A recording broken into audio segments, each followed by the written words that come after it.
says, I want to express deep appreciation for passing the education budget first. Is it possible to make this mandatory in the future? And the second card to go along with that is, and this is a new term that I've not heard before, the tri-chairs have provided a budget framework. What happens if, praise be, the May forecast is positive, especially if it is much better? Okay, well, first, thank you.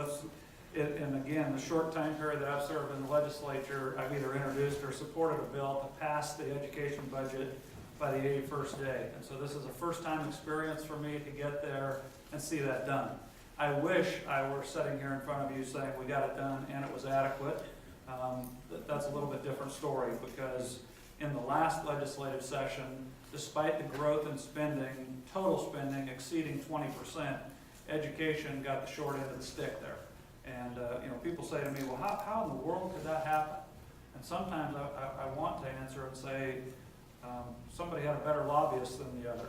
But that's not quite true. The fact is, Human Services outgrew and outpaced everything in the last legislative cycle, and education got the short end of the stick.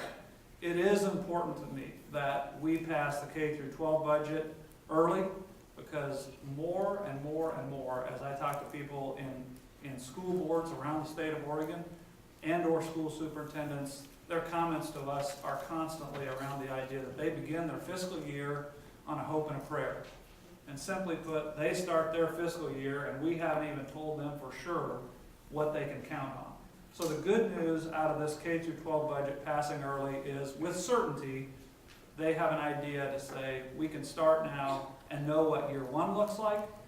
And we also know if the forecast in February, not May, is better.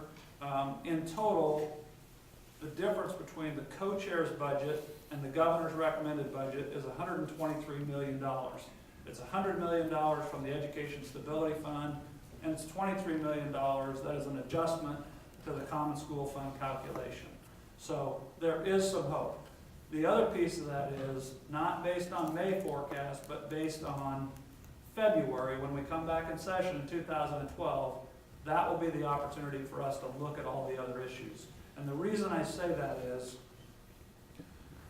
we're going to have roughly $1 billion, and that's with a B, $1 billion hole in the entire human services budget. And that's not to mention where we are with public safety, because that's not finished, though I believe through management, through some reductions, we can get the public safety budget done. But human services is going to be down $1 billion, and we had a tremendous amount of federal spend there. If you would come and listen to testimony from the disability community and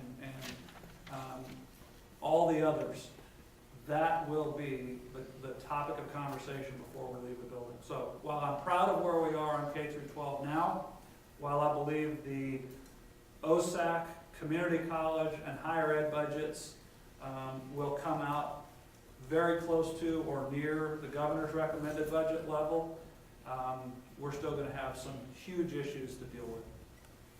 Yeah, I'm one of those people, having lived in schools and been a school person for 32 years of my career.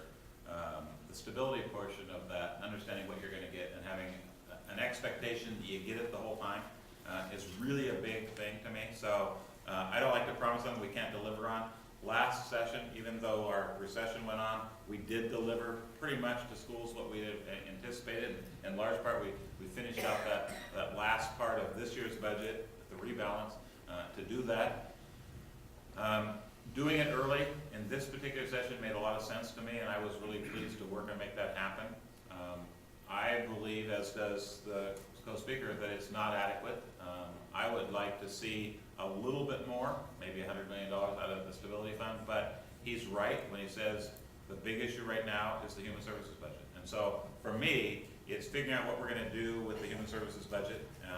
We've already been in discussions with the governor about how to get some more money out of the stability fund to fix higher ed, community colleges, and some of those. So, I mean, I think conversations are happening to get some of those things balanced out. But how do we do that, deal with that $1 billion shortfall and the lives of people it's going to meet? You know, I went home 2 weeks ago and a group of my disabilities people called me and said, you know, we talked to you, one of our people talked to you, and we want to talk to you about the transportation budget for disabilities. And I had made some comment that, you know, of all the budgets, I didn't understand that one so much, and they wanted to have a conversation with me. And so for 2 hours, they explained to me that there's a whole bunch of people who, if there isn't transportation dollars, they never get out of their house. They sit and watch a TV.